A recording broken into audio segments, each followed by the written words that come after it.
नमस्कार, सत श्री अकाल, राम राम सा, हमारी वणक्कम प्रणाम। आप सभी का ऑल्टरनेट मीडिया में फिर से स्वागत है। हमारे साथ जुड़े हुए lieutenant general Dushyant Singh sir. West Asia में एक बहुत ही खतरनाक नेक्सस बन रहा है और ये खतरनाक नेक्सस 2 देशों के लिए बहुत इंपॉर्टेंट है, स्पेशली भारत के लिए ज़्यादा खतरनाक है। पाकिस्तान को कुछ भी हो, वो जिए, मरे, भूखे रहें, नंगे रहें, उनकी जनता जिंदा रहे, मर जाए, जो करना है करे। बट भारत को नुकसान पहुंचाना उनके डीएनए में आ गया है। कौन सा नेक्सस है? क्यों नेतन्याहू ने आकर स्पेशली इस पे एक बहुत बड़ा कमेंट दिया है? Let's try and understand. Sir, a very warm welcome on the show. Thank you Gayatri ji, बहुत दिन के बाद आपके चैनल पे आ रहे हैं। कुछ मैं व्यस्त था, कुछ आपको समय नहीं मिलता था, बट जो भी हो, आपके दर्शकों को बहुत बहुत अभिनंदन और नमस्कार। जहाँ तक आपने बात छेड़ी है नए नेक्सस की, तो सबसे पहले मैं अपने ऑडियंस को बताना चाहता हूँ कि ये नया नेक्सस नहीं है।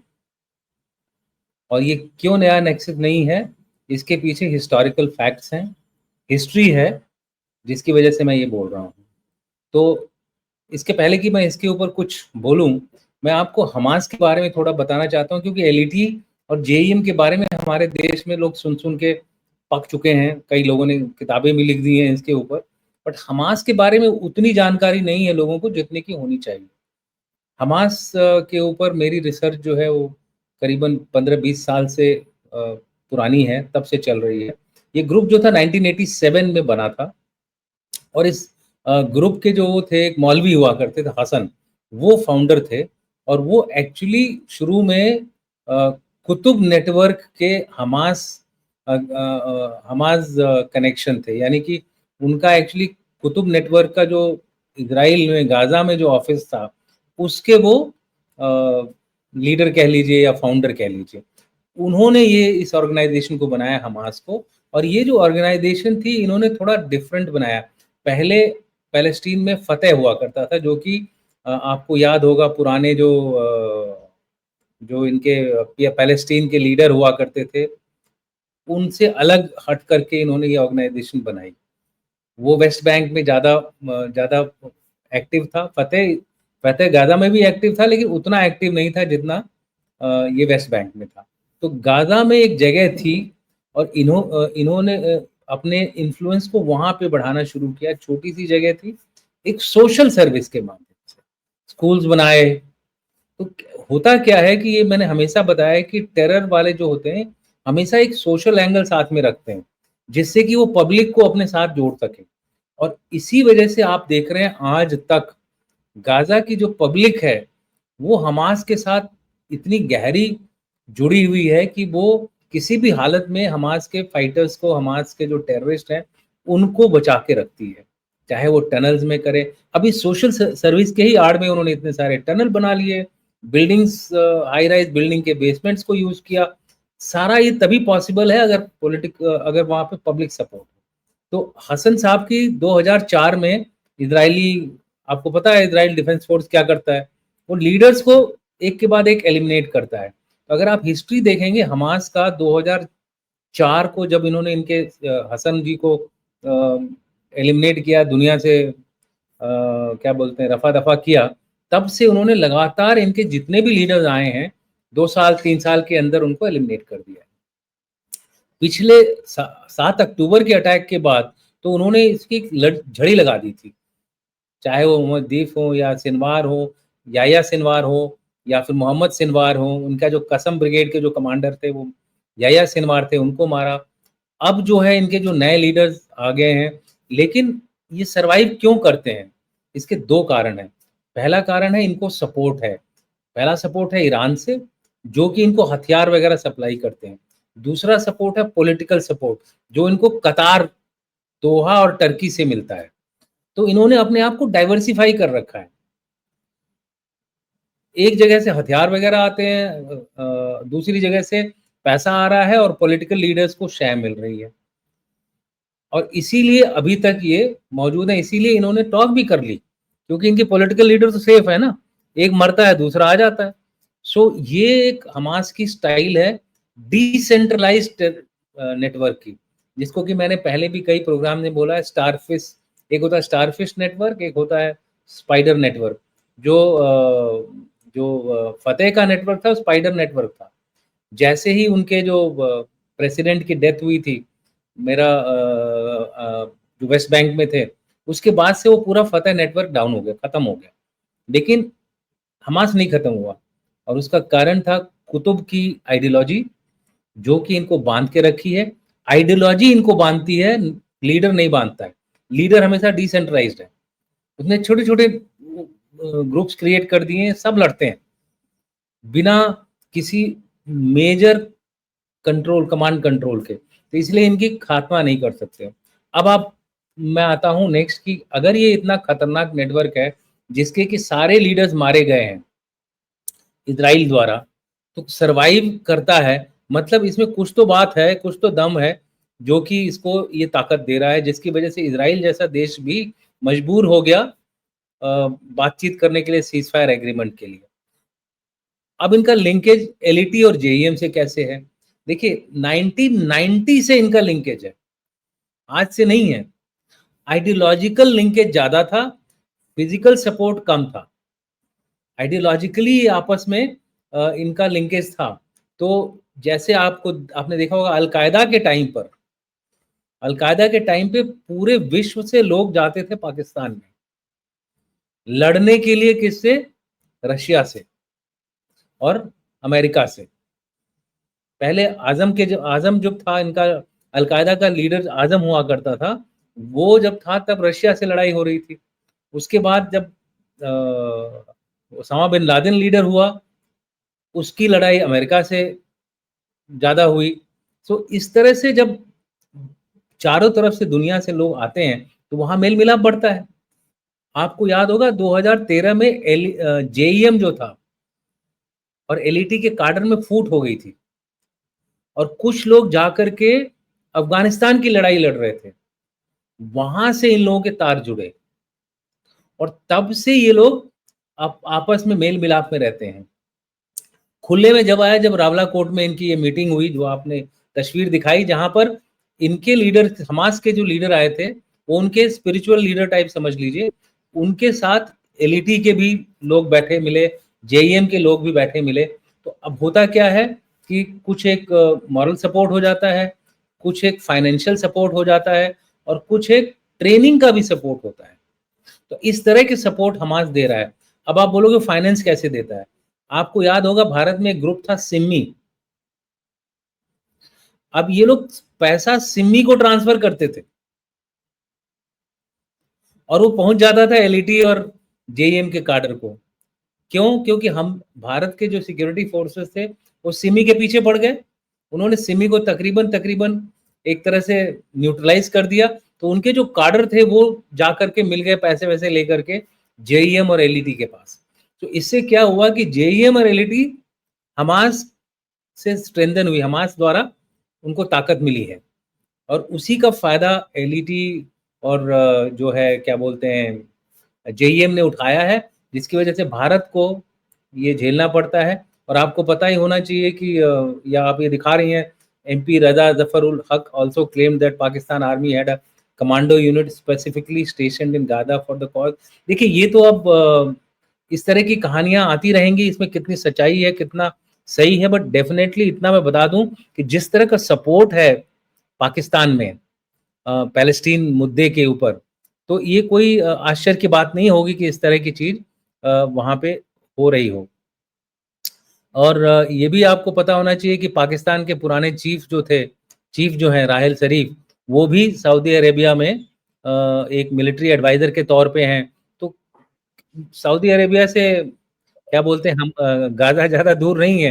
तो इस तरह की चीज़ें वहाँ से हो सकती हैं, वाया इजिप्ट जो। बट उसमें सर एक और इंटरेस्टिंग एंगल निकल कर आ रहा है कि जहाँ एक तरफ हमास को साइबर ट्रेनिंग वगैरह पाकिस्तान देना है, जो फंडिंग वाला मैटर है वो बड़ा इंटरेस्टिंग है कि ईरान की प्रॉक्सी नेटवर्क से फंडिंग हो रही है लोगों की, हमास की। देखिए और साथ में देखिए अब लश्कर-ए-तैयबा को भी आ रहे हैं वहाँ से फंड्स। देखिए, हमास की जो फंडिंग है, 2 मेजर सोर्स जो हमास की फंडिंग के, ईरान नहीं है।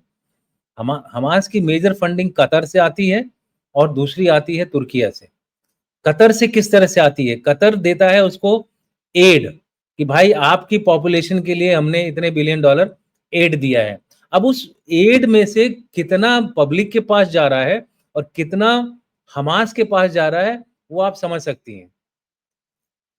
कतार पैसा दे रहा है एड के लिए, लेकिन फॉरेन एड आ रही है बाकी देशों से उनको संभालने के लिए। ये क्या मतलब हुआ? ये तो आप डॉक्यूमेंटेड है कि कतार उनको रेगुलर एड देता है, बट ह्यूमैनिटेरियन एड के नाम पर देता है। लेकिन मैंने बताया है, जहां भी टेररिज्म होता है, कोई भी ह्यूमैनिटेरियन एड फाइटिंग के साथ अगर आप दोगे, तो वो जो ह्यूमैनिटेरियन एड है पब्लिक के पास नहीं जाएगी, टेररिस्ट के पास जाएगी, जो कि हमास है। हमास ने इसी से गन खरीदे, इसी से बंदूकें खरीदी हैं, इसी से अपना जो भी रॉकेट्स खरीदे हैं, जो भी इनका मतलब लड़ाई करने का जरिया है, वो इन फंड से होता है। टोकन के लिए दिखाएंगे कि भाई 70% हमने खर्च, 60% खर्च कर दिया हमने, क्या बोलते हैं, एड के लिए, बाकी जो पैसा है ये अपने पास रख लेते हैं। इसीलिए कभी भी जब लड़ाई हो रही हो तो एड और लड़ाई साथ साथ नहीं होनी चाहिए। ये इजराइल को पता है, इसलिए इजराइल एड रोक रहा था। आपको याद होगा, इजराइल और हमास की जब लड़ाई हो रही थी, तो इजराइल हमेशा एड को रोक रहा था, क्योंकि वो जो एड है वो एक्चुअली आतंकियों के पास जा रही है, हमास के पास जा रही है। इसमें एक और बात मैं कहना चाहूंगा कि एलईटी और जेईएम को जो सपोर्ट हमास दे रही है, आगे चल करके और खतरनाक हो सकती है वो, इसलिए कि अगर यहाँ पर एक परमानेंट शांति हो जाती है गाजा में, तो ये जो फाइटर है ना, इनको आदत होती है फाइट करने की। जैसे इन्होंने अफगानिस्तान में किया था, पहली लड़ाई जब खत्म हुई रशिया के साथ, ये फाइटर चारों तरफ फैल गए। तब जम्मू कश्मीर में एक तरह सडनली आतंकवाद बढ़ गया, क्योंकि ये लोग वहां जाकर के इनको एलईटी और जेएम के साथ मिल गए थे। अगर यहाँ के फाइटर्स फ्री हो गए, तो क्या भरोसा इन्हीं में से कुछ जो हार्डकोर टेररिस्ट हैं, ये एलईटी और जेएम के साथ मिल करके कश्मीर और भारत के अंदर प्रॉब्लम क्रिएट कर सकते हैं और ज्यादा। तो इसीलिए ये जो वार्निंग दी गई है, ये बिल्कुल सही वार्निंग है। और इसको हमारे, आई एम श्योर, हमारे जो सिक्योरिटी तंत्र है, रक्षा तंत्र जो है, सुरक्षा तंत्र जो है, वो इसको बड़ी सीरियसली ले रहा होगा और इसको, इसके ऊपर काम भी कर रहा होगा, ऐसी मेरी जो क्या बोलते हैं उम्मीद है। क्योंकि यहाँ पे स्लीपर सेल्स पहले से ही पड़े हुए हैं, स्लीपर सेल्स को एक्टिवेट कर दिया, एक हार्डकोर फाइटर्स आ जाएंगे जिन्होंने एक्चुअल गोलाबारी देखी है, उनको तो डर भी नहीं लगता है। जो स्लीपर सेल्स है फिर भी डरते हो, क्योंकि इंडिया में रह करके वो उनको शांति की आदत पड़ गई हो। लेकिन जब बाहर से ऐसे लोग आएंगे तो ये इनकी अशांति फैलाएंगे। सो इसलिए that is a very important point which we have to keep in mind. हमको इसको ध्यान में रखना पड़ेगा और इस वार्निंग को सीरियसली लेना पड़ेगा।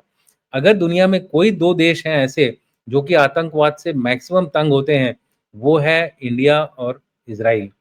पाकिस्तान को मैं इस कैटेगरी में इसलिए नहीं डालता हूं कि उसने अपने पैर पे कुल्हाड़ी खुद मारी है। तो अगर वो तंग हो रहा आतंकवाद से, चाहे तरीके तालिबान से हो रहा हो, चाहे बलूच लिबरेशन फाइटर से हो रहा हो, ये उनको, उनका हक है, उनको तंग होना ही पड़ेगा इनसे। क्योंकि इन लोगों ने बहुत ही गलत काम किया है बलूचिस्तान के साथ, और बहुत ही गलत काम किया है इन्होंने अपने जो केपीके के साथ, वहाँ के लीडर्स के साथ, जैसे भी हो।